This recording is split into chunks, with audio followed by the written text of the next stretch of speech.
नमस्कार शेतकरी मित्रांनो, आपली माती आपली लोक या यूट्यूब चॅनलमध्ये तुमचं पुन्हा एकदा स्वागत आहे. तर आज आपलं सोयाबीन काढणं आहे शेतकरी मित्रांनो. MES 612 या सोयाबीनला 114 दिवस पूर्ण कंप्लीट होते. तर आज हार्वेस्ट येऊन राहिलं. तर सोयाबीन काढणीसाठी आपण नाही का जागा केली तयार आहे बघा. इथं तालपत्री टाकायची आहे. जर सोयाबीन नसतं उपडला आपण तर ते धसकट राहते सोयाबीनचे, त्यानं तालपत्री फाटते शेतकरी मित्रांनो. तर असं जर नियोजन केलं तर आपली तालपत्री दीर्घकाळपर्यंत टिकते शेतकरी मित्रांनो. 3-4 वर्ष तरी टिकते बघा. तुम्ही पण करत जा असं.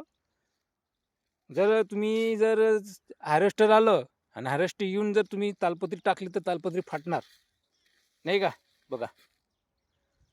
तर आज आपली काढणी आहे शेतकरी मित्रांनो 12-1 वाजता. तुम्ही नक्की या. आपलं लाईव्ह पण येणार आहे मी काढून झाल्यानंतर. हा व्हिडिओ कसा वाटला तुम्हाला, कशी वाटली माहिती, नक्की लाईक सबस्क्राईब करा. पुन्हा भेटूया नेक्स्ट व्हिडिओमध्ये. धन्यवाद.